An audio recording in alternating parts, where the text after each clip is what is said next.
Tell him, McCluskey. Tell him what time it is. Little Hand says it's time to rock and roll.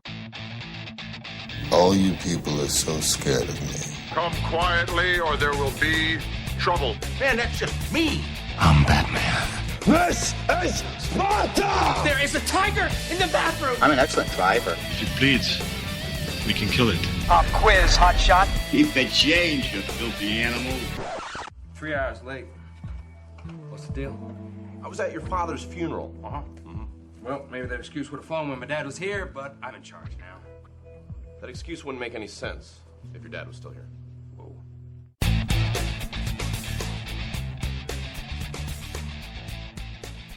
Hello and welcome to this week's Monday Movie Show, the first Monday Movie Show in December of 2014, the very first day of December. So it's December, we can discuss Christmas, we can have decorations up and everything, but we don't really have any up yet, do we? I don't, do you? Oh, I hear Christmas, so that's probably giving you the answer.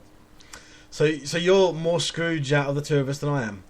I'm Scrooge when it comes to things like decorations and Christmas in general. When it comes to present giving and food, I'm not Scrooge there. Okay. Well, I'm Andrew. My Scrooge co-host there is... Scrooge. Yeah, I'm Stuart. And we'll be with you for the next 90 minutes or so normally as we go through and have a look at first of all we'll go through some cinema bits and pieces, some movie news, the box office top 10, and then in the DVD section we'll go and have a look at the latest DVD releases and DVD Blu-ray and top 10 as well. In these parts of the show we're going to have looks at these films. It's the big screen debut of the pair from Peru. Brilliant. We've been on there for about a minute and a half, and I did the first slip up. We've been celebrating Christmas early. Yeah, I am drinking fruit juice. It's not. Is it not the eggnog? No, you haven't started on that. No, I'm drinking a drink called Imto with a capital V. Is there anything else in that, or just Vimto? No, just Vimto. Okay. I didn't want to say the product name, but yeah. Well, we're not promoting product names.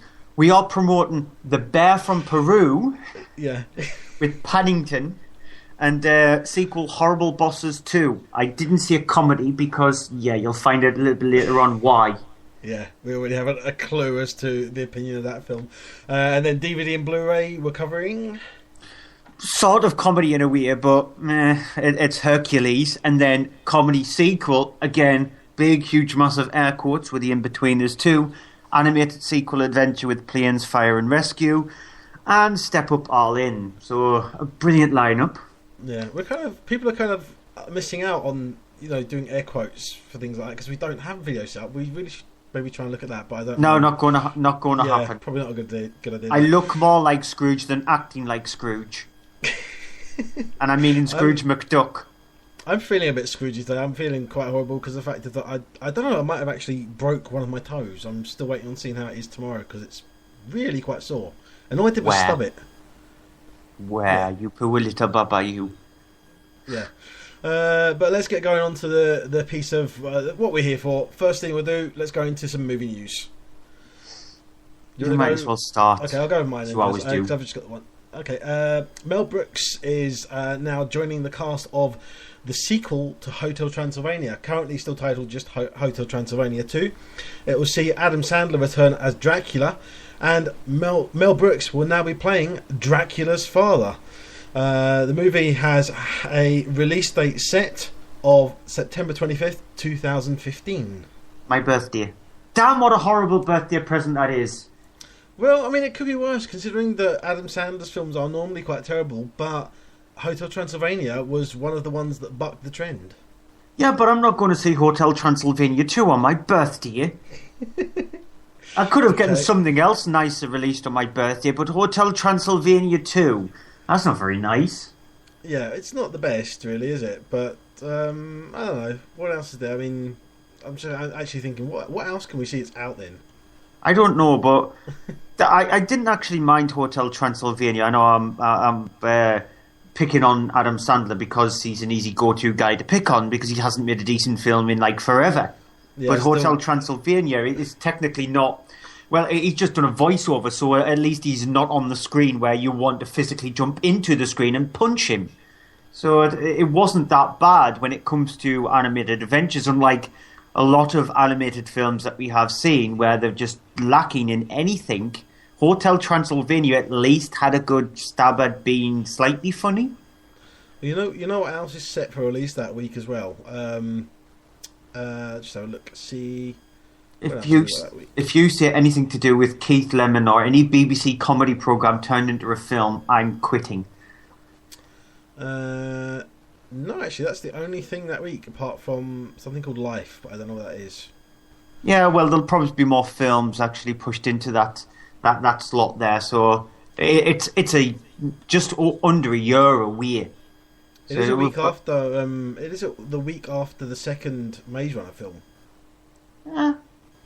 So you're making me go see that on your birthday.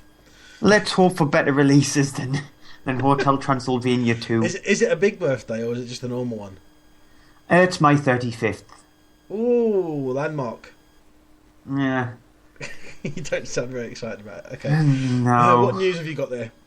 Yeah, my news isn't any better, so we might as well just skip the news. No, I'm kidding. Bloody Disgusting has confirmed that Paranormal Activity: The Ghost Dimension, which is a stupid title, will be shot in 3D. The film will star Katie Featherston from the previous Paranormal Activity films, and it will centre on a new family. So I don't know how this is supposed to be like a reboot or whatever, if they're using an actress from the previous films, who will get haunted, surprisingly. The plot is set to tie in with the prequel, The Marked Ones. Another thing I'm not into because it's horror, really, so I'm not my thing. But yeah, I wouldn't actually class the Paranormal Activity films as horror. They're more boredom than horror. But why would you want to do a movie that's supposedly going to reinvigorate the series, get an actress who's been in 3 of them, cropped up in another one of them, so making it 4 technically, and tying it in with the prequel that tied into the first one? Tell you what, I'm more interested in the idea of them doing it in 3D because of the thing you get things thrown at the screen and stuff, don't you, in them? And as much as I don't like them and they actually do kind of freak me out, I've seen bits of them in trailers and stuff you see, and things get thrown at the camera and stuff, so that might work for that, but it's still, I hate that. I hate things being thrown at the camera, that kind of thing. You know why it will not work at all? Because the film is due out for mid next year and it's still not finished being shot. Well, maybe they'll push it back to Halloween next year. No, it's been pushed back already. It's been pushed back twice. So the film is out the middle of next year, and they're going to shoot it in 3D. Yeah, unfortunately, I'll have to go and see it. Yeah. Next piece of news is 20th Century Fox has finally gone and greenlit Independence Day 2. Director of the first film, Roland Emmerich, has been working on the script with writer Dean Devlin, with the film set to begin shooting next May for a June 24th, 2016 release. The only thing known about the sequel is that Will Smith will not return. Last I heard, they were talking about another actor coming in to play the role of his son, potentially. So I guess it's going to be sort of Independence Day, the next generation sort of thing. Maybe we'll get someone that we brought in to play the president's daughter, because you remember the president had a daughter in that film. So I don't know, maybe they'll do something like that to give it a bit of continuity and carry on from the first one. Although let's face it, the characters weren't the thing that was kind of the most important thing that stood out from Independence Day.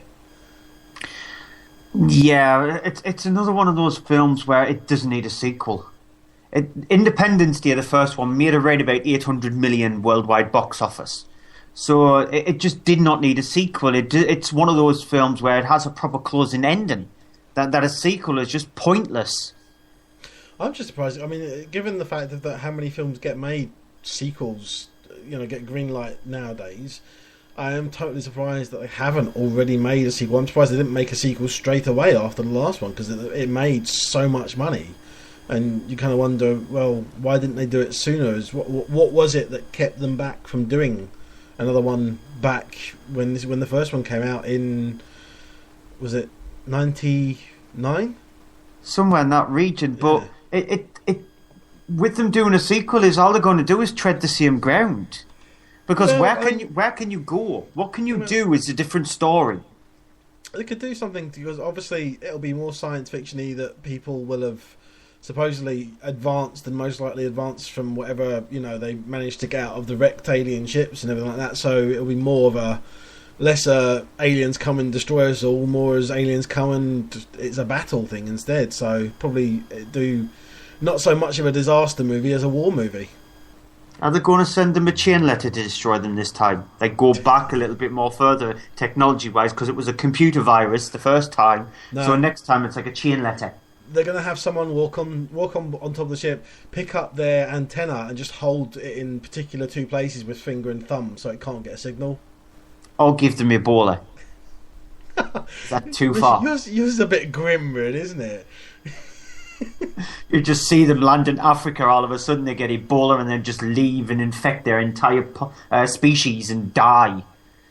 Grim, but brilliant.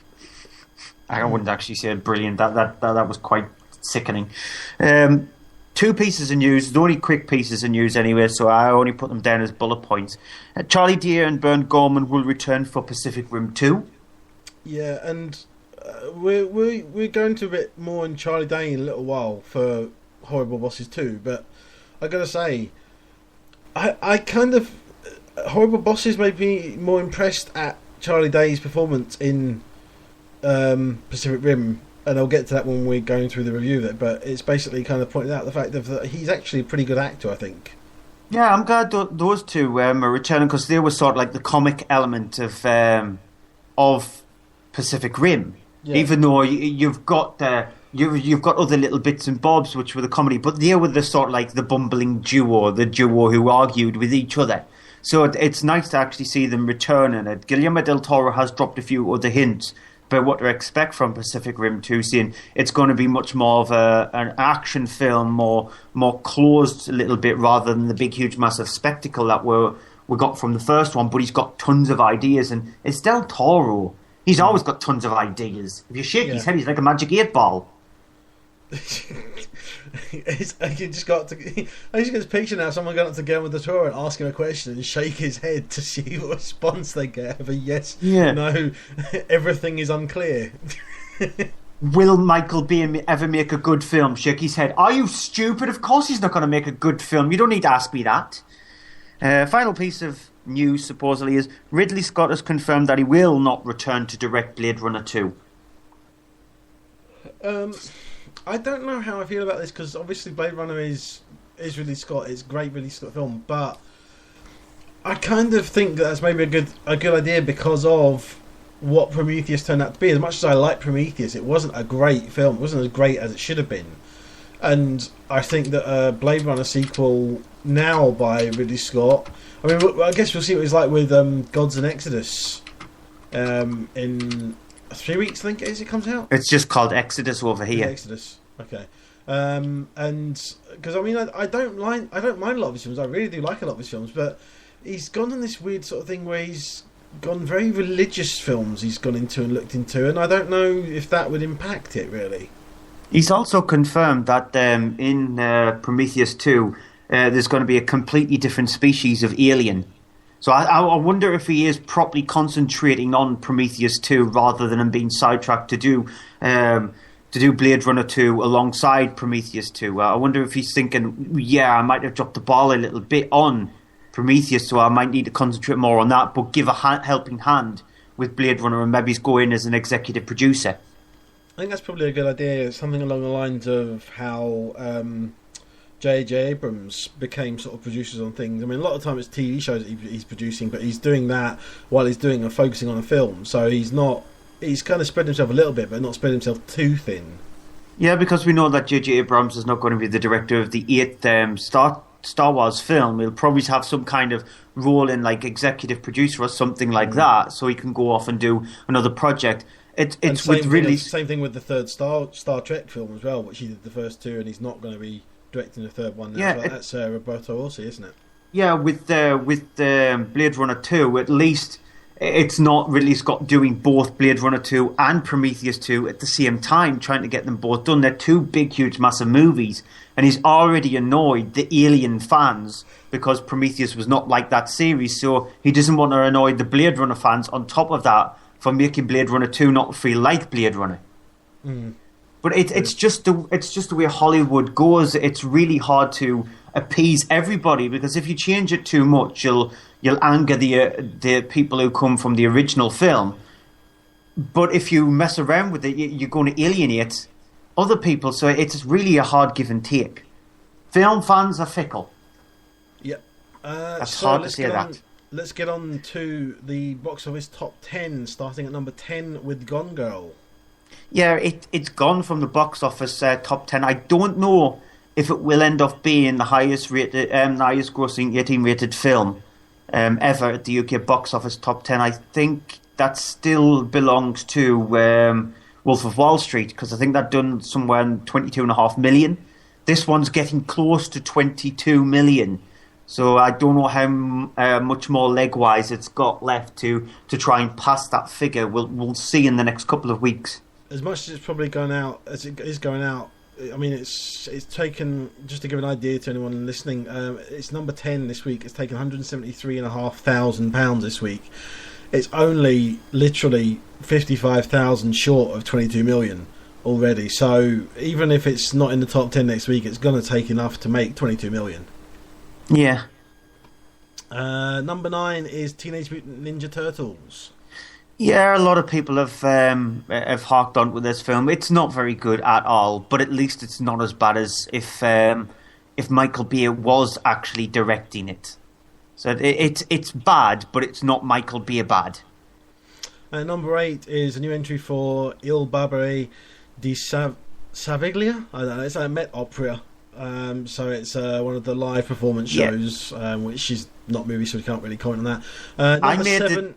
I made it harder on you, but by putting the Italian title there. The translation is The Barber of Seville. Oh, thank you very much. That would have been much more easier. I just put it there as well because I'm following the nerd. Saxon completely mangled it as well. So there was just... Sorry. It was just to see if you could handle it. Okay, I'm just going to point out as well, you did misspell a title. But I know. I already know that. Number 7, I don't believe you've seen this one, The Drop. I haven't. Yeah. This is a kind of run-of-the-mill... It isn't really a cinematic film. It's good and it's okay.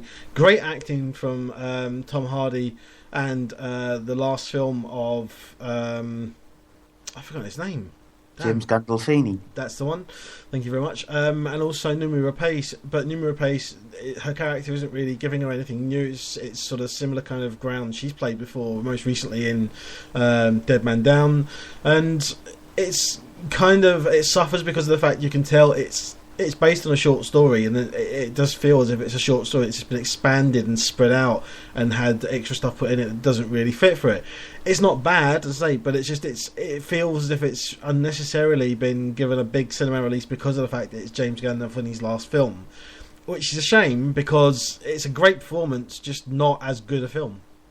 Number 6 is The Book of Life. Yeah, I'm guessing you've still not seen this yet. I still haven't. No, it was a choice today of seeing Paddington and Horrible Bosses or seeing this, and I feel as though I may have made a mistake when I chose to see what I saw.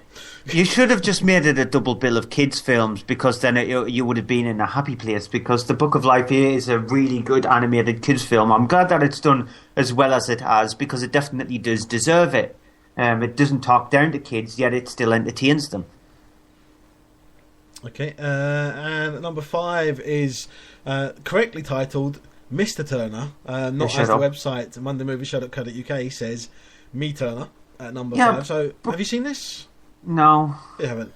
I wasn't sure if you had or not. I really liked it. It's really good, but the thing is, it's far too long. It's too indulgent with some of the scenes, some of the things that go on, and it's a great performance from Timothy Spall. I hope he gets an Oscar nomination, and he is absolutely fantastic in it, and it has fun with itself and it's doing it, but it just literally gets to the end of it and you are thankful that it's over, which is a shame because it's a good film. It does drag itself out far too long. Number 4 is Nativity 3, Dude, Where's My Donkey? Dude, what's the point? I know we haven't seen it, but we're probably not going to because of the fact that it looks absolutely terrible and is getting really, really bad word of mouth. Yeah, it's just, dude, what's the point? They managed to get Martin Clunes in it, and it's probably made money. Martin Clunes singing. Number 3 is Interstellar. Still though, Martin Clunes singing. It's just Number what's 3, the point? Interstellar. Move on. Interstellar at number 3. Right. Interstellar, yeah. It's a really good film, but just has a problem with its ending, and I still think that the father-daughter element of it is a bit lacking at times. But what is shown on screen, it's a really good mixture of the science fiction tropes that we normally see, mixed with human elements properly done, so a proper drama. And it's technologically advanced, but not so. So it's a good way they've actually managed to balance that out. It's very well acted, so I've got to give it that. But I'm not as enamoured with the film as a lot of people are. I have to say, out of all the films on the top 10, this is the one that has kind of stuck with me most recently and been in my head sort of more at times, thinking about ideas and stuff in it. So it has been really successful in making me actually want to see it again. I still haven't seen the IMAX version. I want to see it in IMAX. Number 2 is The Imitation Game, which I think this is a much better film than Interstellar. I know that they're completely two different kinds of films. Interstellar is this big, huge, massive blockbuster, science fiction-wise, budget-wise. It's got a huge budget as well. Imitation Game has probably been made for less than 10 million, easily.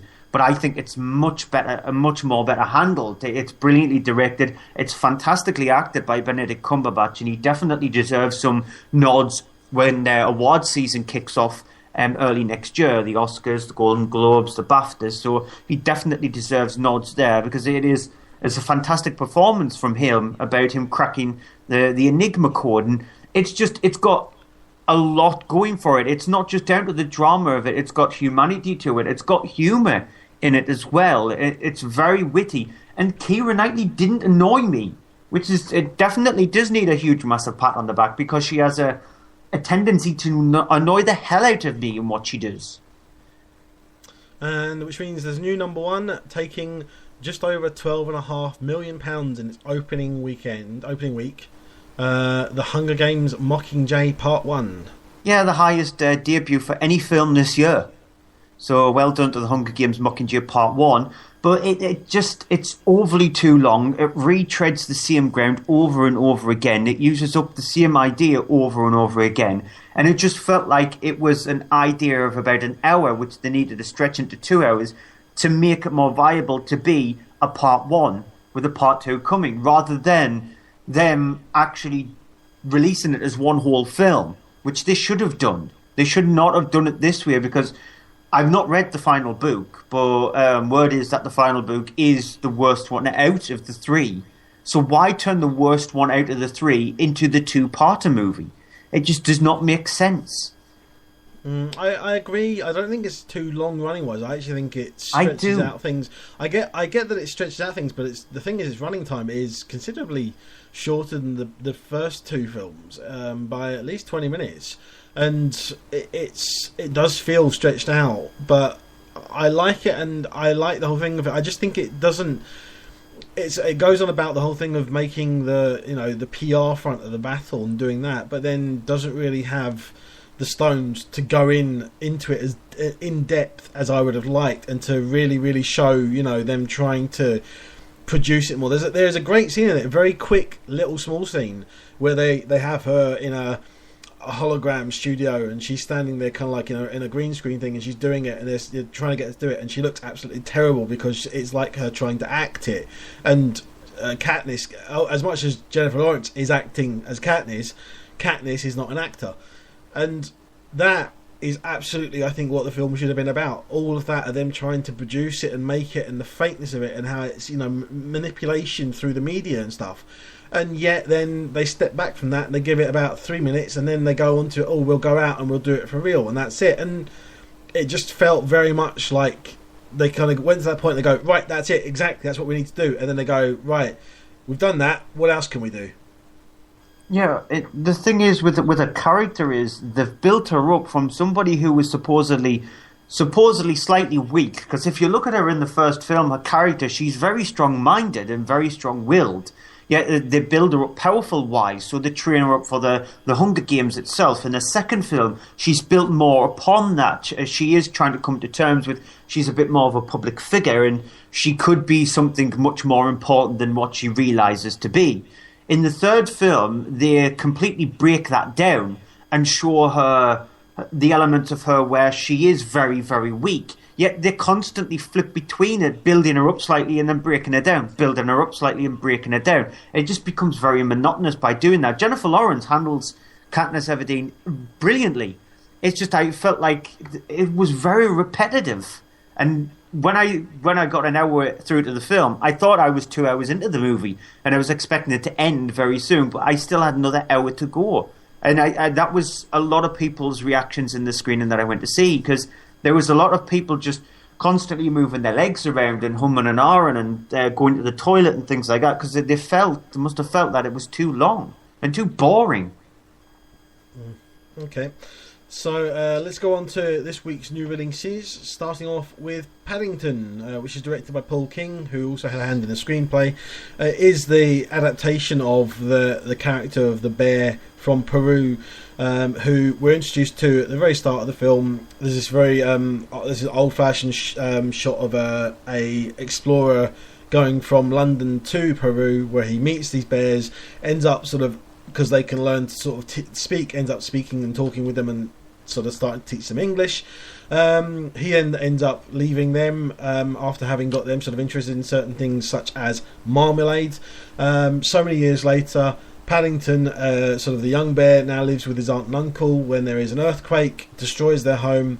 His uncle is then missing, and his auntie goes to live in the old bear's home, sending him on a mission to find this explorer from London who said if he was ever in London to come over there and he would have a home and find a place for him.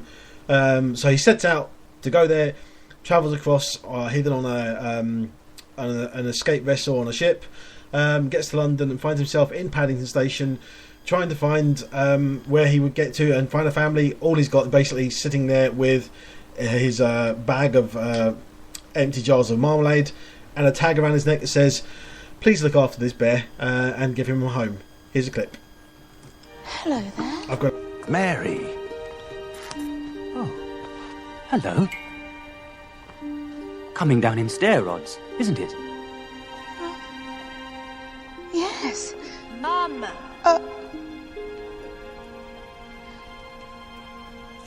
I hope you don't mind me asking, but shouldn't you be at home? Oh, yes, I should. But I haven't quite worked out how to find one. Well, where are your parents? Oh, they died when I was small. Here we go. All I have left is my aunt. And where's she? Darkest Peru, in the home for retired bears. Yeah, of course she is. How did you get here? I stowed away in a lifeboat. Cool. And ate marmalade. Did you know bears like marmalade? I didn't even know bears could talk. Oh, well, I'm a very rare bear. There aren't many of us left. And what are you going to do now? Well, I thought I would probably just sleep over there in that bin. That's the spirit. Anyway. Dad! Why don't we find you some help? Oh, yes, please. If you're sure it's no trouble. Of course it isn't. Is it, darling? Not at all. So Paddington ends up going home with the Browns and sort of staying with them temporarily while he tries to find this explorer and find out where he's gonna end up eventually. Here's the thing with Paddington: it is a kids' film, but it is a kids' film that is enjoyable for any age. It has lots of jokes in it, lots of humour in it, but not anything that is inappropriate. It is rated PG because it doesn't have anything that pushes the limit of that. And that's perfectly fine because it does lots of things to easily make you laugh and have fun. And there is this rule of a film should have really at least a sort of 6 laugh minimum throughout it to be considered a good comedy. And this isn't a comedy, but it has lots and lots of humour that it is definitely a very, very big fun, family, funny film. It's absolutely brilliant. There are great performances from everyone in the film. You have the father of the family played by Hugh Bonneville. You have the mother of the family played by Sally Hawkins. I can't remember the names of the 2 kids, but you have the 2 kids of the family. But you have at the centre of it a CGI performance of this bear which is absolutely incredible because it has life to it, and you really do care with it. And there is life to these CGI'd eyes. It's really impressive, and it's voiced as well by Ben Whishaw, who's absolutely brilliant as Paddington. You also have this ongoing thing as well with a character played by Nicole Kidman, who is a taxidermist who has a particular interest in Paddington. And you have popping in there in a small bit as well Peter Capaldi playing Mr. Curry, the neighbour of the Browns, who is kind of not particularly impressed by them bringing a bear home and wants to sort of get rid of Paddington and end up sort of trying to get help from Nicole Kidman's character. And it's really nicely done. It's enjoyable, it's fun, it's smooth, it flows very brilliantly. It isn't a long film, it's only 90 minutes or so, and so it doesn't overstay its welcome. It does have scenes in it which are a bit sort of tense for a young audience. When I saw it, there were some kids in the cinema, and there was one of them at one point broke out crying because they were fearful of something that happened on the screen. So it has sort of a little bit of a darkness to it, which some kids might find a bit worrying, but it's a perfectly fun, brilliant, great all-round family film that I don't think anybody will have a problem with it if they see it. I think it is basically one of these films that is just suitable for all. We can say, from what you've just described there, the film itself was originally intended to be U, but there was a lot of uproar when it was given the PG certificate by the BBFC. But because the fact that you've just said there that there are a few scenes that is slightly intense, including Nicole Kidman's character is a taxidermist. You don't want that kind of thing in a U film, because a U film is aimed at an audience younger than 7, younger than 8 maybe at maximum. Not like this kind of thing. So it's a PG, but what kind of 7-year-old or younger is going to go to the cinema on their own anyway? You would be there. You're a parent, so you take your kids to see the film. So I never got what the uproar was about, the fact that it didn't get a U.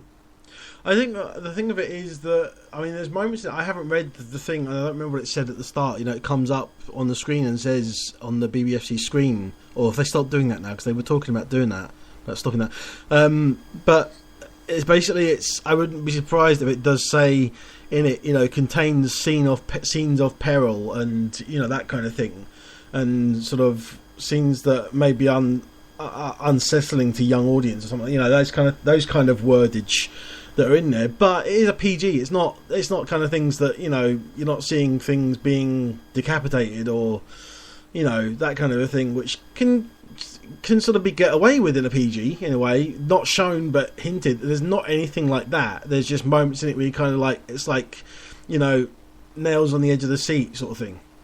Yeah, so you're not going to see Paddington go on a murderous rampage once he finishes his marmalade. No. Or something like that. It also includes scenes like, for instance, there's one in the trailer where you see Paddington slide down the banister on some stairs, and so they don't want younger kids to actually imitate that, do they? Exactly. No, it's that kind of thing in there, but as well. So I mean, it's a cautionary PG. It's not one that's in there saying don't take kids to see this. It's one just saying, you know, parents beware. It's not a U. There are moments in there that your kid might sort of get a bit worried about, but all you need is just to be there ready for them and just you know, affirm to them that it's okay, and then a couple minutes later they'll be fine. How was Nicole Kidman's malevolence? Because she's been likened to like Cruella de Vil from 101 Dalmatians. She is very, very like that. And the interesting thing is as well, she's got an English accent in it, and her English accent is perfect throughout it. I had no problem with her accent at all.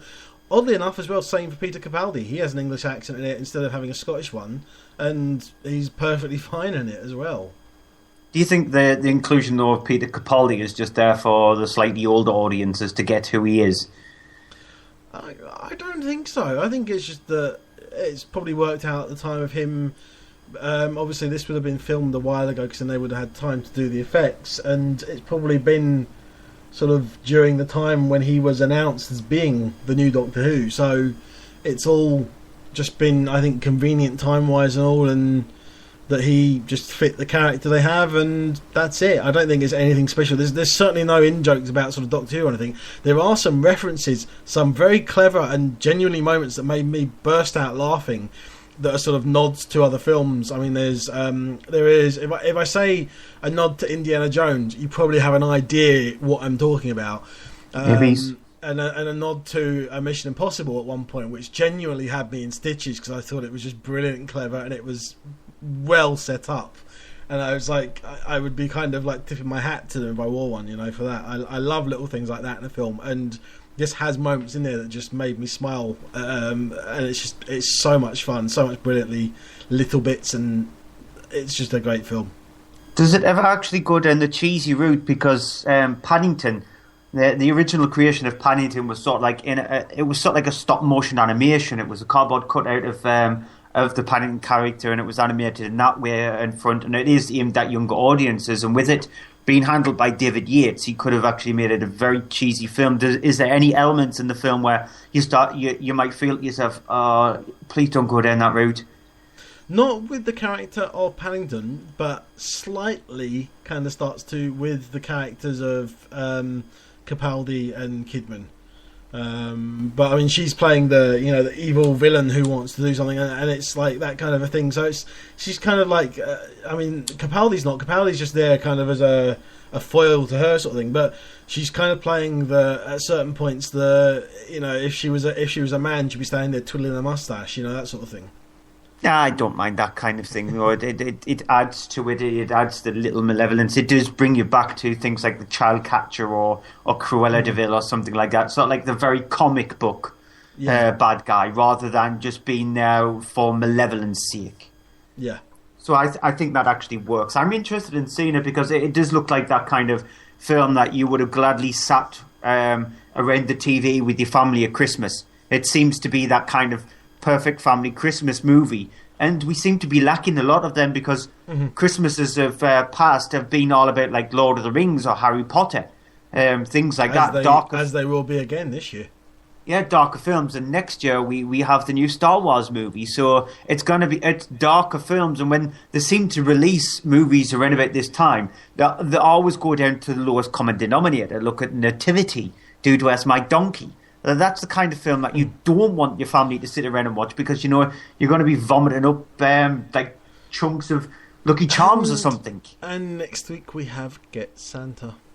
But early indications are saying that Get Santa isn't as bad as people are making it out to be. So it could be because Paddington, when you first heard that there was going to be a Paddington film, alarm bells rang. You think, oh no, it's going to be another one of those really bad cheesy kids films. So Get Santa might be another one. Yeah, it's anything but, and I can tell you now for sure, even with your struggling sense of humour in films, don't mean that badly. We'll find out in a second. Yeah, don't mean that badly. But even with your sense of humour and comedy in films, you would easily pass the laugh meter equivalent in at least the first half of the film. I think I've laughed at more kids animated films over the time we've done this show than actual comedies. So that'll see it. Let's see with the next film then, shall we? I'm interested to see, although I kind of already know what you're going to say about the next one.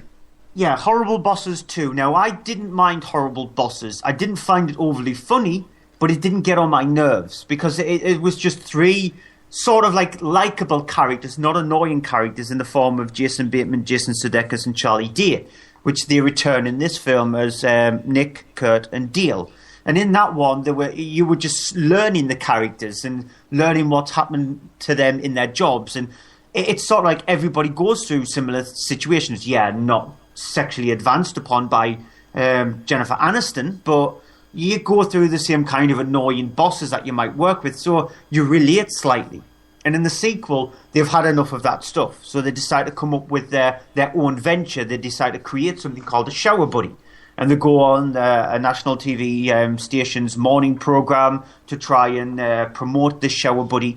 And they get recognised on this TV program by a guy who supposedly owns a huge, massive conglomerate business, who's played by Chris Pine.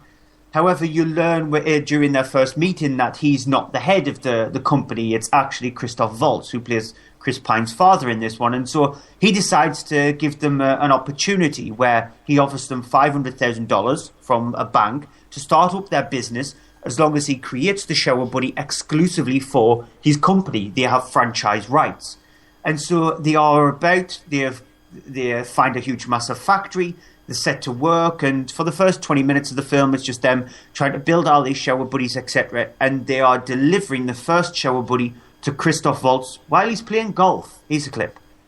Surprise! Sir, we have finished your order in full, and it is ready to be shipped. Congratulations, boys. What an accomplishment. Thank you. Thanks. I'm afraid I'm going to have to cancel that order. What do you think? It's not like he said cancel the order. You I'm say sorry, cancel? What? Cancel what? Cancel the order. Don't need it. You see, boys, in 1 week, your bridge loan comes due, and you, of course, won't be able to pay it. And your company will go into foreclosure, and I will buy all of those units for pennies on the dollar, even cheaper than I could have gotten them from the Chinese. Okay. You know what? Take it easy. I got it. Hey, listen, bucko. You don't want to make enemies out of us. Okay? Whoa, easy. I didn't walk all up on you.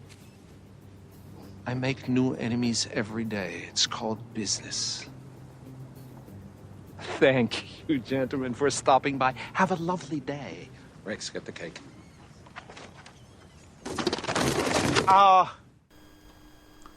So, yeah, they get completely done over and they're left with a huge, massive bill of $500,000. So they need to come up with a way of being able to get that money. They brainstorm in their factory and they can't come up with a brilliant idea until one of them, Dale, thinks it's a fantastic idea if we kidnap Christoph Waltz's son, like I said, played by Chris Pine, and held him for ransom for $500,000. And you can probably guess where it goes on from there. Things don't go according to plan. Now, I would say it in hilarious fashion, but you can't use the words hilarious when you're describing the film Horrible Bosses 2, because there is nothing hilarious about this film at all. The film itself is 95 minutes of annoyance, because even though the characters worked really well in the first film, you learn about them, they don't grate on you. In this one, because they're practically in every scene together, all three of them, they annoyed the hell out of me, especially Charlie Day and Jason Sudeikis, because all they do through the film is sarcastic quips, moronic jokes, and argue. That's all they do. When Nick, who's played by Jason Bateman, he's the level-headed person out of the group, and he's coming up with reasons why they shouldn't do what they do, or reasonable options of being able to get the money. And he's sort of like, he's the straightforward one. You can see you need the comedy element in it, and you need the character who grates on people a little bit. But two who do that through the entirety of the movie. Christoph Waltz is there just as a sort of like maybe he's a malevolent bad guy, even though he has about as much character as a toothpick. Chris Pine is annoying, as the other two are, and him going from being somebody who's stuck up to being somebody who runs a company to being somebody who's just psychopathic because they realised that the Christoph Waltz character didn't work. You've also got Jennifer Aniston who crops up in the movie, and they decide to give her character traits where she's just being vulgar and rude and just to shock people. They go, oh my God, Jennifer Aniston said that. Trying to give her lines where it would be even difficult for her to say. And Kevin Spacey even shows up in the film along with Jamie Foxx, who plays the character similar to the one that he played in the first film. Yeah, his name we cannot mention here for reasons. The film itself it's another one of those movies where I got snide looks in the cinema from people as to say, why aren't you laughing? Because we are finding scenes in this movie very funny. And I'm thinking to myself, what the hell have I done to deserve this? Why do I keep getting the short straw of watching these so-called comedies in the cinema, yet they aren't comedies at all? Like I said previously, I've laughed at more kids' films when doing this show than I've had at supposed comedies. They aren't funny. This is not funny. It's not one of the worst comedies of the year. It's one of the most annoying comedies of the year. But it's just not funny. Stop making them. You're better than this. I completely agree, especially in particular about Charlie Day's character, because there are moments in it where he's just... The thing that's really annoying for me in particular is the characters played by Charlie Day and Jason Sudeikis are just moronically stupid at times, and you kind of wonder, are they paying you by the stupid questions? Quota, have you got to do so many a minute or something? When you're watching it, in the two of them in particular, the bickering between them, it literally seems like they don't have a brain between them, and it just I just found moments like that. I know it's a comedy and it's stupid and all, but I just found it literally unbelievable that these two characters could be that stupid and that annoying. And I didn't laugh. I would say I didn't laugh except for one bit. I did laugh at one thing in it, and that was a scene where there's a maid putting away clothes in a wardrobe, and they're hiding in the wardrobe, and they end up staying hidden. And I thought that was brilliant. That was one bit I laughed at. I was like, okay, I like that gag. The rest of the film was awful. I hated it. I'm not a big fan of the first one. I can't remember a lot of the first one, which shows me exactly how bad it is, because it's that bad. It's unmemorable. And the thing about it is, as well, there are scenes in it which are bordering on, first of all, bordering on racist, and secondly, bordering on moments of obscenity. And you kind of get, right from the very beginning, when they're on this morning television show, and they're there, you get the entire thing of, okay, this is the kind of movie that we're going to be getting, because there's a scene basically involving a shower and a pump, and it's all framed and everything and done a certain way, so it looks as if one of them is doing something to the other one. And it's really, I sat there kind of 5 minutes in at that point, and I just kind of slouched in the chair, and I just thought, right, so I've got another hour and 40 minutes of this. That is the view the film gave me after 5 minutes. 5 minutes. It's very chauvinistic as well. Jennifer Aniston's character in the first one at least had some power behind her character, because she was one of the horrible bosses who was badly treating Charlie Day's character, making sexual advances on him. In this film, she's used as the gross out element of the movie to make the really, really horrible, moronic jokes. And it's just, you're thinking to yourself, why did you even agree to do this to Jennifer Aniston? It's not to tarnish your sort of like girlish image of the character that she played in Friends. It's not to get away from that. You don't need to do that. It's not funny. I also think as well, it shouldn't have been called Horrible Bosses 2, because it's not really Horrible Bosses 2. It should have been called Moronic Bosses. Yeah, because they're not even horrible bosses themselves, because they treat their workforce with respect, even though the interview areas with Jason Sudeikis' character, when they're interviewing people to work there, he's just more interested in women with big boobs. That was like something out of a Michael Bay film. That was just something out of comedies we've seen a million times before. Yeah, that was strong.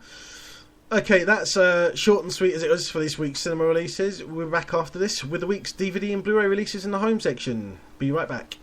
From page to screen, Moviecast. So they have 9 times out of 10 they have to send it back to you unopened or just throw it in the garbage can. Things don't always look exactly as we envision our life to look, but sometimes it works out and turns out even better. Gregor Fisher, his bacon number is 2 because he was appeared with January Jones in Love Actually, and January Jones and Kevin Bacon appeared in X-Men First Class together. I've got to say, the very Harold and Kumar 3D Christmas, now that just makes me want to rush out. It's about the acting, about the writing. That's really what theatre is for me. Probably had more names than Prince or whatever. Never mind, there's a joke for the oldies.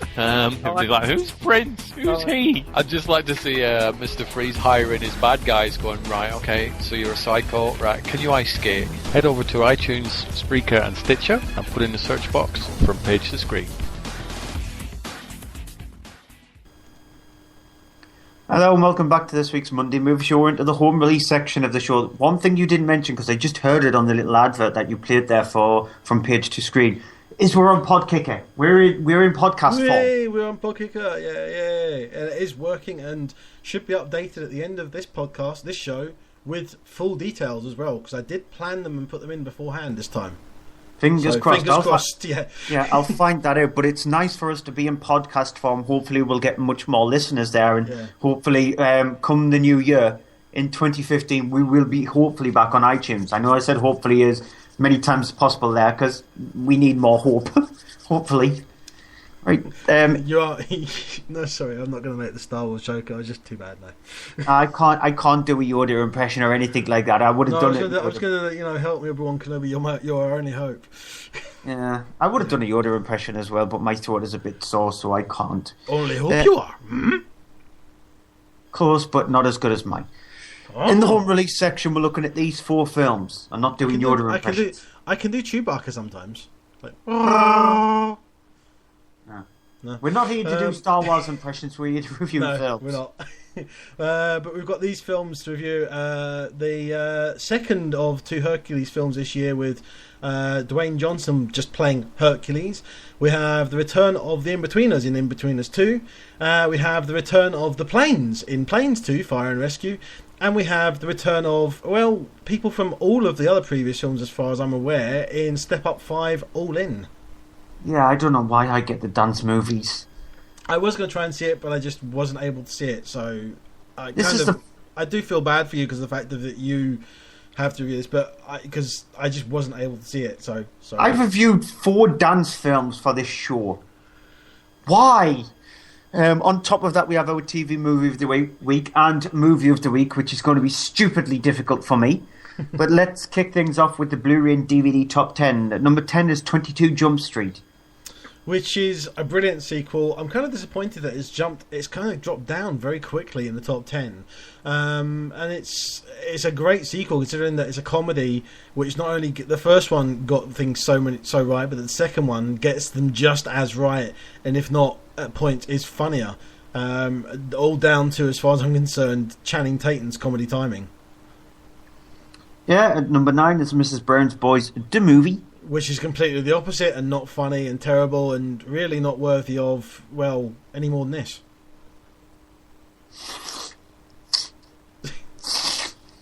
Exactly. That is the sound of a man blowing his nose. Nope, that's the sound of a man having more respect for blowing my nose than watching Mrs. Brown's Boys. At number 8 is Lee Evans' Monsters Live. This is the live stand-up thing of Lee Evans. Possibly his last one. This is now announced his retirement, but it's not a film. I haven't seen it, and to be honest, not a massive fan of Lee Evans anyway. I think he's okay, but I don't even think that he's okay. He's one hell of an annoying person. Number 7 is X-Men: Days of Future Past, which I really like. I think it's amongst the top of the X-Men films. And I kind of annoyed. I haven't got it myself because I'm waiting for the special version coming out next year, which will have more stuff on it. But I really did like this. I thought it was great, well written. It kind of corrects a lot of the errors of the bad X-Men films, namely X-Men: The Last Stand. But it's a good continuation of the series, and it's kind of respectfully keeping it alive.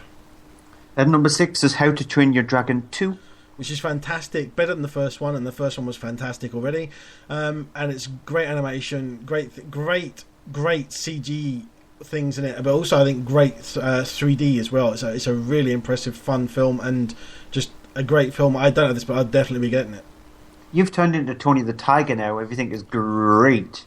Yeah, it's great. Okay, boo-boo. That was more Yogi Bear. At number 5 is a new entry for Dawn of the Planet of the Apes, Rise of the Planet of the Apes double bill box smarter set than thing. the average bear. Sorry, that is the longest title ever. Yeah, no, well, brilliant films. Pair of them. We'll get into that further in a little bit.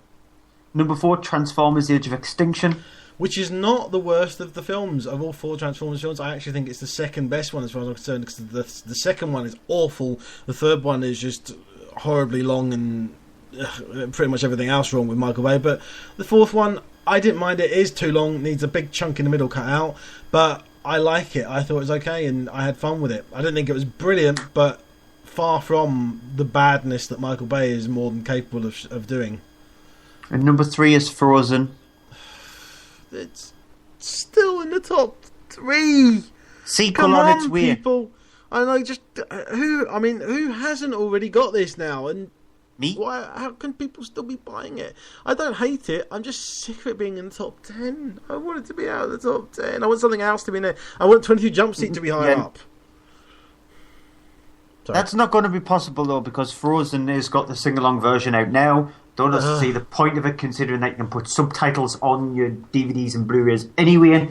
I was surprised that it wasn't back in the box office top 10, considering that it was re-released in cinemas in the sing-along version as well. And like I said, the sequel is imminent. The sequel is supposedly penned in for 2017. It spent 35 weeks in the top 10. God, it's like that. It's going to be like that, like the Bryan Adams song for You know, everything I do it for you. It's like that. It's like great the first time you hear it, and then it's still around after 20 weeks that you're kind of going, no, please, kill me. And number 2 was A New Entry for Dawn of the Planet of the Apes. Which is a surprising film in that it's, I think, better than the first film. It is filled with great performances from Andy Serkis and Toby Kebbell as the sort of the lead two apes, and the effects that make them look ape. Obviously, it's been motion captured, but it's not just a motion captured film because it has real emotion in the characters and also real emotion in sort of the two sides of the humans and the apes, and has great sort of comparisons between them. So it's not a CG film, it is a drama that uses CG to tell a story. Yeah, exactly. It's just both ends of the story. You care about both camps that's involved with the conflict, rather than you hating one and caring for the other. You actually care for both, and so it's a really hard thing to do, to be on the side of both evils or both good in a way, so that there isn't one which is correct. Mm-hmm. And number 1 is a new entry for No Surprise, Guardians of the Galaxy, which is amongst the top 3 Marvel films, where you have, and we agree in different orders of where they should be, but the top 3 films, as far as both of us are concerned, I think, and majority of people are concerned, are you have this, you have Avengers, and you have Captain America 2, and this is definitely deserving of being in that top 3. It's fantastically written, fantastically directed, and it's fun. And it is as much as it is a 12, it is a family movie because it's funny and really enjoyable from start to finish. Yeah, I'm waiting for my 3D Blu-ray version to turn up. I actually did go out and buy a superhero film because I don't own very many of them. I've been given a lot of them, so I don't buy them because I don't enjoy them. I find them nauseating at times, but this one I just loved it. It is my number 1 Marvel film, and I would even stretch it as far as saying it's my number 1 superhero film, superhero non-superhero film, because it is that strange thing where they're not technically superheroes but are in a way. Yeah, it's just none of them have superpowers, sort of thing. But we've had a different meaning of superhero films now. It doesn't just rely on them having superpowers. It's just gets everything right. It gets the humour right. It gets the action set pieces right. It gets the emotional elements right. And it gets the character development right. James Gunn is a genius. Right. First review of the night. Can't say genius about the director of this film. Yeah, Hercules, which is directed by Brett Ratner. Don't turn off. Stars, yeah, stick with this, believe it or not. Stick with this, there is a reason. Stars Dwayne Johnson as Hercules, who is shown sort of, as we're introduced to him, having gone through these sort of 12 labours of defeating the three-headed Hydra and defeating this sort of man-eating lion and all these kind of things, being sort of spread these rumours of him of being a man who's half man, half god, who is actually a man who sort of travels with an entourage of a few people and is kind of sort of a mercenary for hire, who ends up sort of being called upon by the King of Thrace, played by John Hurt, who plays Lord Cotis, and brings him into his city, which has been sort of under siege from these sort of attacking raiders that are attacking him and his sort of surrounding cities. So he ends up bringing in Hercules and his group to sort of have them train all of the people that live in his city who they don't have sort of any soldiers. They want to build together this army so they can then fight off and sort of defend themselves against this horde. Here's a clip. Every week, more refugees arrive seeking my protection. Most of them covered in blood, crippled or burnt by Rhesus's men. I feared nothing could ever be good again. Till you arrived. I'm just a mercenary fighting for gold. How we view ourselves is of little consequence. How others perceive us is important. And your name, like it or not, is a rallying cry.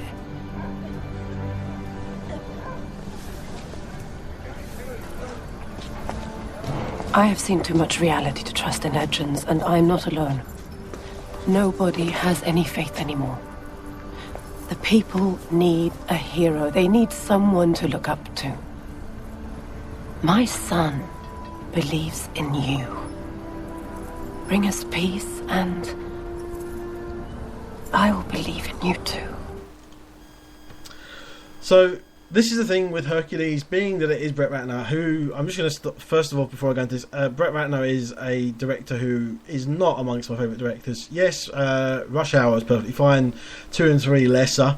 So X-Men: The Last Stand, as far as I'm concerned, was the thing that really annoyed me, and a lot of people, and films that he's done are not brilliant. Tower Heist is not great. It has its moments. And the thing is with Hercules, it basically comes across as not being directed by Brett Ratner, and I mean that in the most complimentary way, in that it's a good film. It's enjoyable, it's smartly put together, it has action sequences that are quite grueling and graphic for a 12, and violent and strong, but it has moments where it stops. It has character. It has this ongoing arc of what happened to Hercules' family in the past and how that sort of haunts him, and this thing going on between him and his sort of men. You have, in amongst his sort of group, you have Rufus Sewell. You have the great Ian McShane, who plays a character who can sort of see the future and presumably sees his own death at some point, and sort of his destiny of where he will be, and things like that allow it to inject a little bit of humour and such, but always without it going too far and being serious still. And the thing as well is that Dwayne Johnson, I don't care what you say, I think he is kind of the new Arnold Schwarzenegger, but can act at a level that Arnold Schwarzenegger could never act. I think he's a good actor. I think he can do something, and I think he does a good performance in this film. He's got a reason for the character to be pretty decent, and I honestly think this is as good as Brett Ratner has ever been. And that's saying something, because I really enjoyed this film. Yeah, it is the role that is properly built for Dwayne Johnson, because like Andrew's just said there, he has shown that he can act. He has getting away from the typical brain dead action films. He did movies like Walking Tall, which, even though it's got action in it, it's still slightly more serious than what you were expecting. But he was able to handle the character. Whereas if we look at other actors who predominantly just do action films, when they try to do some kind of drama, it just doesn't work. So he's able to show that, but he's now looking at the roles that are out there and sort of like chopping and choosing rather than just being stereotypically thrown into doing something. And so I'm guessing Hercules was just there for him to be a lot of fun before he goes off and does something a little bit different. And so it's brilliantly casting by Brett Ratner in choosing Dwayne Johnson, because we've seen other embodiments of it. Kaylin Lutz, who played Hercules. Yeah. Oh dear Lord. Yeah. The less said about that, the better. And the thing is, that was by another director who has fallen from grace, really, with Rennie Harlan, and that was typical Rennie Harlan. Now it was awful. Yeah, so this film, it could have fell into the category of the Kaylin Lutz Hercules, but it didn't do that because it knew its boundaries. It just felt camp enough by not being like overly camp, and the action set pieces were handled quite well. I'm not saying that it is a brilliant film. It is an entertaining film, and that's all it strives to be. It doesn't strive to be anything different than what it is, and you need to pat Brett Ratner on the back for doing that. At least he's toned himself down a little bit, and he hasn't gone all Michael Bay insane by doing stupid action set pieces, including CGI hydras and stuff. So I do think one thing that he did really well, and I don't know if this is probably down to the writing, I did like the fact that it had this whole thing about, the myth and separating the whole thing of myth and fiction from reality sort of thing. That kind of, it took that angle to it, the whole sort of thing like that, and I thought that was very kind of fresh for the whole Hercules thing. I really enjoyed that. I thought that was quite a clever thing. Yeah, so it's a good film, but it never strives to be anything better than good. So it reaches its element. It reaches where it needs to be. Unlike this next film.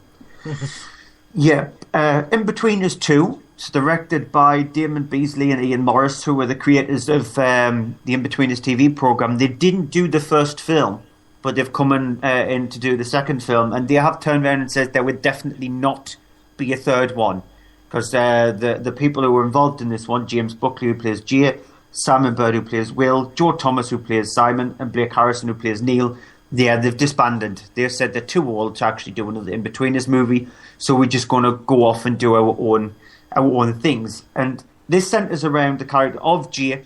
He's gone to Australia in his gap year. That's where he's studying now, supposedly studying anyway. His three friends in Will, Simon and Neil, they're in England. They're in places where they don't want to be. They're feeling really like subjugated when it comes to their university places, etc. They get picked on a lot. It's the usual things what happened in the TV series. They get a message from Jay saying, come up to Australia, there's a lot of birds here. A lot of boobs, a lot of sex, a lot of booze. That's all you'll get. So they decide to go over to Australia. However, they find out that Jay was lying. He was his typical embellishing anything that he can do. And so they find out that Jay, the whole reason why he's in Australia is to hunt down a girl who dumped him. And so they go across to Australia with him to try and find this girl. And they all get into a lot of trouble. Here's a clip. I can't wait to get a job training dolphins, even though it is pretty bad how they're treated. Did you know all they feed them is raw fish? Oh, that is grim. I'd puke if all I ate was fish. It's bang out of order. Imagine it, just raw fish. Their diet is fish? Yeah, because that's all they're given. But also because that's what they eat. It's so cruel, you know? No burgers, no KFC, no Nando's on birthdays, nothing. How would you like it? Well, if all I ate was fish, I probably wouldn't mind it. All right, yes or no, how would you like to just eat raw fish? Well, if I was a dolphin... Yes or no? Look, you can't compare... Yes or no? These people are marine biologists. Yes or no? It's not so only raw fish. Yes or no? No. Correct. So in that clip there, you heard Neil. Neil is dumb, and he stays dumb throughout this film. Will, he falls in love practically with this character Katie, who turns out to be like a free-spirited person, and he thinks that she is reciprocating, but ultimately you discover what is happening with that. And Simon, who has got a really insanely controlling girlfriend, and she's just nuts. Every single time he Skypes her or phone calls her, she thinks that he's cheating on her, and she's going to cut up all of his clothes or do something stupid, but then he discovers something about her. And the film itself is just following them on their stupid things that they do, including the one that you've seen in the trailer involves a water slide and something that you do not want to see on a water slide. And it just drops below the lowest common denominator. This dredges the bottom of the barrel and then some. The first one was barely tolerable. This one is just awful beyond belief. I'm not a fan of the TV series. I think the TV series is just boring. It's not funny at all. It's just four guys who just waffle on about sex, and that's all they do. This one is just an hour and a half of them waffling on about sex, but more so. Because if you think that Horrible Bosses is degrading, this is degrading beyond belief. It's badly misogynistic. It's not funny at all. They constantly talk about sex throughout the film. It's just annoying. It's badly acted. It's badly scripted. The story just is very minimal at best, and it was just a reason for them to go over to Australia to have a holiday for a couple of weeks. That's all it was. It's a series that I'm glad has stopped, because if there was another one, then I think America just laughs at us at our humour, because our humour is so bad. Their humour has come on leaps and bounds in the US. Over here, we've just gone back to the Stone Age, and this proves it. Well, I didn't get a chance to see it, and I'm not a fan of the series. I wasn't a fan of the first film, so I can't imagine that I'll be any different. Do you think, though, that anyone who's a fan of the series and of the first film will have the same view of this one, or is it kind of reaching the bottom of the barrels, do you think, of the characters and such as well? They'll not be a fan of this one because it'll annoy them. It just will really annoy them, because it's fine them talking about sex every 5 minutes or whatever, because that was what their characters were like in the TV series. There was a little bit of heart there somewhere.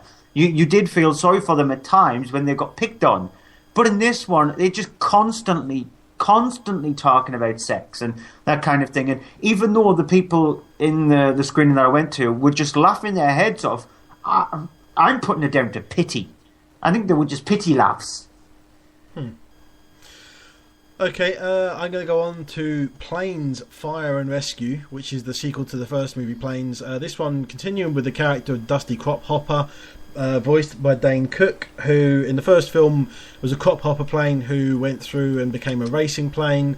In this one we find out that Dusty has suffered some engine damage from sort of pushing himself too much all the time in racing, as a result of which, because he is a particular older type of model of plane, replacement parts are not easy to come by, and so as a result he must drop out of racing. Sort of sidelined and not sure what to do and struggling to come up with an idea of anything to sort of give him purpose, he ends up joining the fire defence group and becoming a rescue firefighter to become a sort of and using his crop dusting abilities to drop chemicals and water on fires, and joins there under the sort of training of a group of people, a group of characters including Blade Ranger voiced by Ed Harris. There's this sort of situation where he's there and he's at this sort of kind of holiday resort cabin sort of in the forest sort of thing, where he's there, starts meeting people, including meeting some of the guests. Here's a clip. Excuse me, son. Do you work here? No, not really. I'm come over here. Firefighting. It's our anniversary. We honeymooned here 50 years ago. Can you believe it? I was 50 years younger and half a ton lighter. More to love. Yeah, and Harvey, bless his heart, is trying to find the spot where we had our first kiss. Oh, that is so sweet. You don't do things like that anymore. Honey, listen, I'm telling you. There was a bridge and a magnificent waterfall and you. I love you, Harvey. Hey, that sounds like Augerin Canyon. Yeah, that's right. Anger Canyon. By Upper Whitewall Falls. By Whitewash Falls. See? I told you I knew where it was. Hey, in honor of your anniversary, why don't you join us? We'll buy you a can of oil. On me. Oh, thank you, dear. Here's the thing with planes. I mean, the first one was uninspiring, had some good technical animation done to it, and some sort of the flying sequences were fun and looked good. And, well, Planes 2 is just the same. The problem is there are characters you don't really care about. They're not fun, they're not funny, there's no jokes in it, and I'm not kidding. There's moments in it when they're on the ground, and if this were a typical Disney or Pixar film, it's not Pixar, but it's Disney, and it's doing Pixar's sort of spin-off, because this is all spun off from Cars, which was Pixar. And the thing is, in the Pixar ones, there's always these little moments in between where the characters are there and they're talking and funny things are happening, and it's visually funny and it's funny with dialogue, and it's got none of that. It's kind of, it doesn't have a pulse.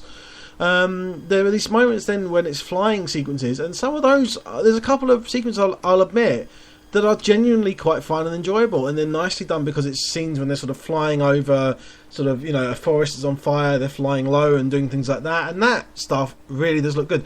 There's one moment in it where it does sort of show signs of how genuinely funny it could have been, because it has this scene where they're talking about how one of them used to be an old sort of a TV sort of star in their world, where it was a thing, if you've ever seen, and this is going back a bit and showing my age, but the police thing, Chips with the police bikes sort of thing, then you would understand that and get the sort of humour of that with Chops about choppers and helicopters and this sort of thing.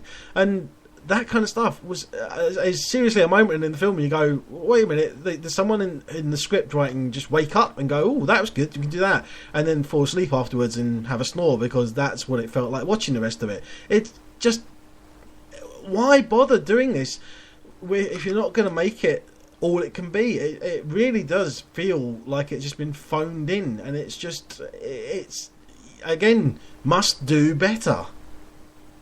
Yeah, I completely agree. It's very lazy, and a very lazy animated kids film.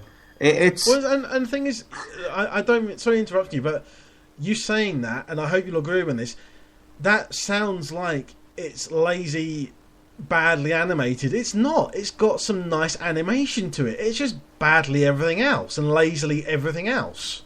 Yeah, I agree with you on that front. I'm guessing that the people who created the film thought that they could get away with having a very boring storyline and boring characters by having some flashy animation in it, and that does not help. It might keep the kids' attention for like a couple of seconds, but when you've got characters that aren't inspiring, that aren't doing anything at all, then you're going to bore your entire audience, not just the target audience. There are some quite nice animated scenes. There is a scene where he flies up a waterfall, which is very nicely done. It's just a pity that there's nothing to go with it to make it interesting. It's like watching a beautiful painting that has no life to it. Looking at a beautiful painting without any life. It's just uninspiring and annoying that kids' films have to fall down to that level when there are films out there which have managed to get both elements spot on, both the story and the animation. So it's a series that was doomed in the first place anyway, of being a spin-off from Cars. And it was a series that probably would have worked much better on home release, because then at least they would have been able to have a small budget but concentrate on the proper elements that they should have. It'd be better if it had the humour of Cars, and it doesn't. It doesn't have any of the humour of Cars. Yeah. Right, final film. Now, I will give you a slight warning when Andrew does play the clip. There is a tiny little bit at the end, which... the clip itself, getting a clip for Step Up All In, is a nightmare as it is. So it's sort of like a montagey kind of clip. And there's a little bit of dance music at the end. So a slight forewarning on that front. Didn't bother cutting it out because I didn't see the point. But it's Step Up 5 All In, the fifth in the Step Up series. And we're talking about the lack of story in any of the films that were reviewed tonight. This one, yeah, you can probably guess what happens here. A guy called Sean has got a dance group. The dance group are annoyed that they haven't been getting any gigs, so they decide to go back home. He stays there. He gets a job at this studio, which is run by one of his friends, who was known as Moose, who was a dancer of his friend in the previous couple of films. He decides to say, let's get a crew together so we can go on this dance program on VH1, known as The Vortex. Let's create a crew called Elementrix, spelled LMN, Tricks, and we'll enter this dance contest to win. And you can probably guess where it goes from there. Here's a clip. Oh my god, is this making me look fat? Moose. What are you doing here? What do you mean? You're in our new crew. We're gonna dance on live television in Vegas, blah, blah, blah. Come on, we'll fill you in the car. Oh, you're talking about that Vortex thing? I have work. Can't. You've never heard of the mob? No. And, who are you? Hey guys, relax. Okay, Andy, this is Sean. The mob is totally legit. And Sean, Andy knows what she's doing, all right? So she will help with the costumes, though, right? This costume girl could dance circles around your ass. Does this always have to end up in a big, giant dance battle?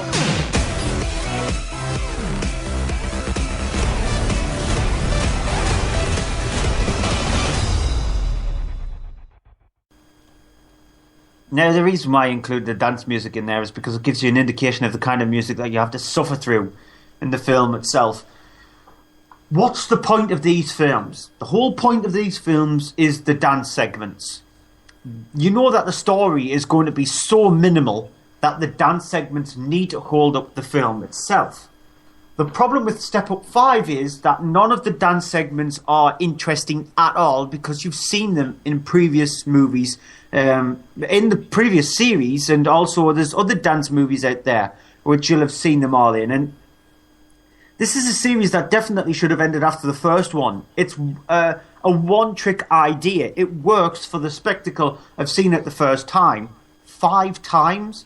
And especially in this one, the story is so minimal. There are about 15, 20 different dance sequences in the film. And they're not brilliantly choreographed as well, which is the worst thing you can say about these films.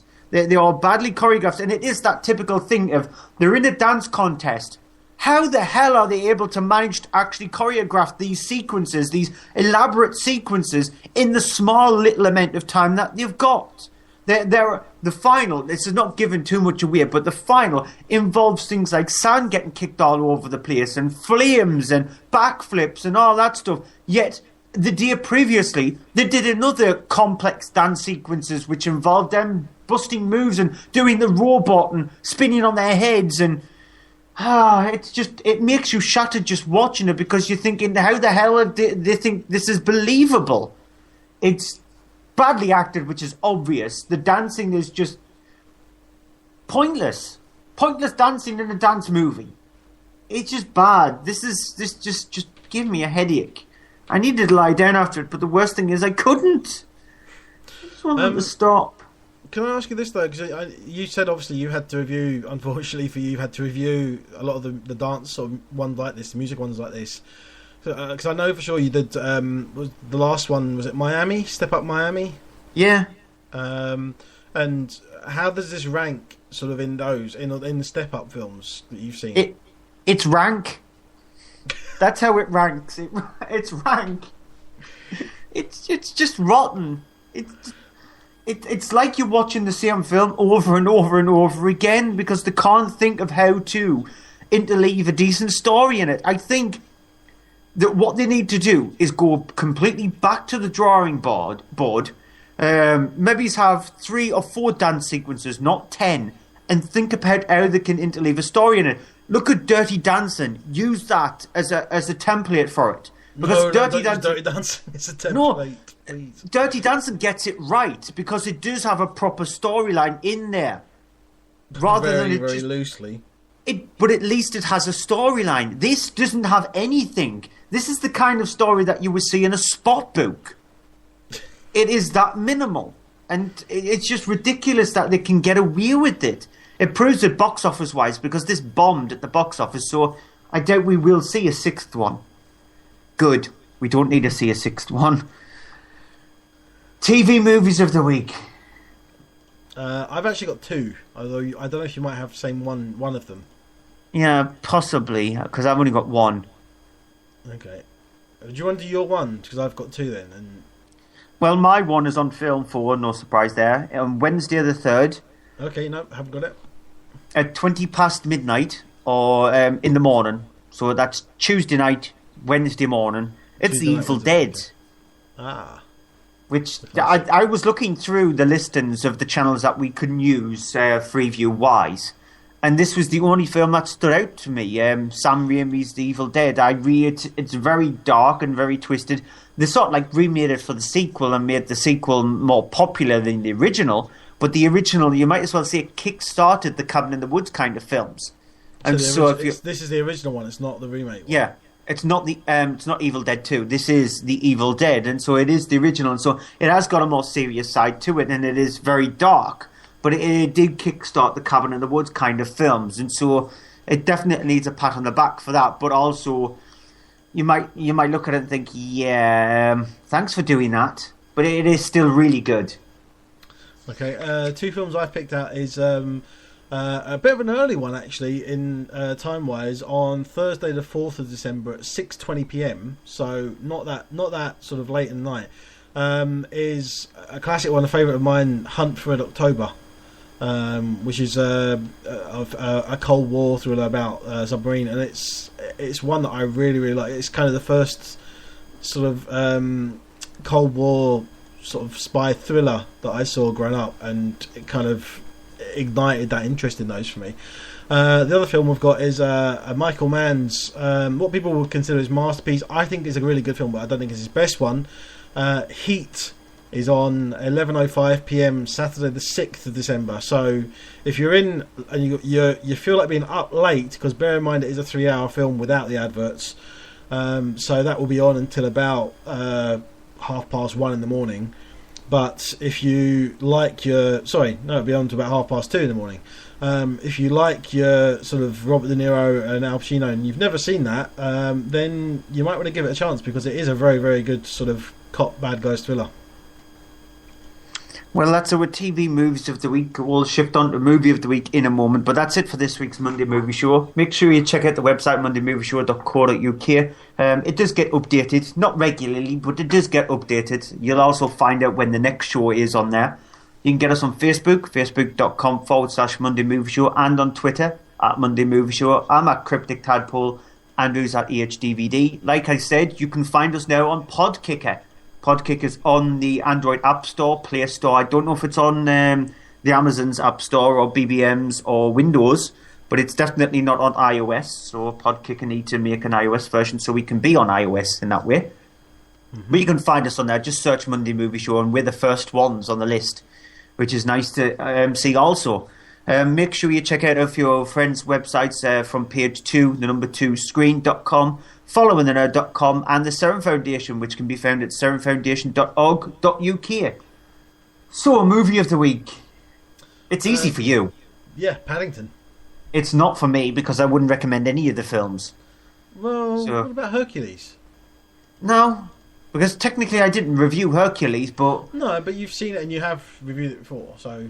I know, but still, it is the best of a horrible bunch. But I still wouldn't recommend it fully to go out and buy it.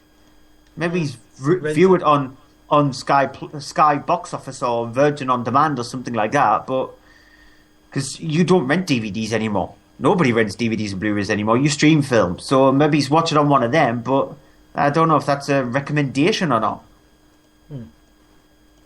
Right, like I said, that's it for this week's show. We might be back Sunday or Monday next week. We'll discover that later on in the week, and details will be posted up on the website. Possibly it will be Sunday, because I may have something that I have to do Monday. I don't know what I'm doing yet, but it might be Sunday, possibly Monday. I don't know. We'll figure that out. Yeah, I might not be able to this Sunday, actually. Damn. Oh, well, I have to sort out, yeah. We'll figure all that stuff out. Anyway, we're playing out with a clip from... Penguins of Madagascar. Which we shall be reviewing on next week's Muddled Show. So until then, goodbye. Bye.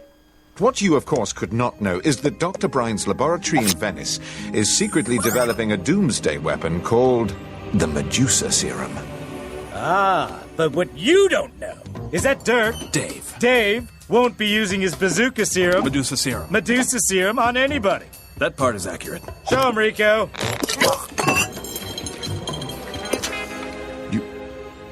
You stole the Medusa Serum? Well, stole the serum, saved the day, did your job for you. Call it what you will.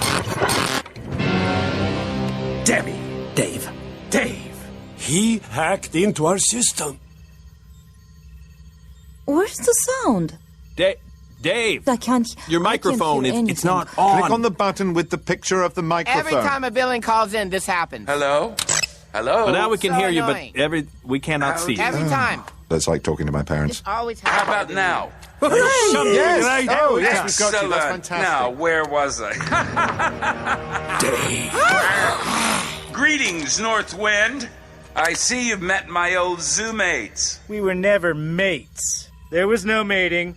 Turn yourself in, David. You're powerless now that I've stolen your precious Medusa Serum. You didn't steal that. It's over. It's over? Then why did I call you? Weird. Oh, maybe it was to show you this. That is a lot of serum for 4 penguins. Oh, you thought this was just about you 4? No. We're just getting started. Now, if you'll excuse me, I have to go do some shopping. For revenge! Wait, how do you... What do I push? Is it the red? Or... I thought it was the... It's not this...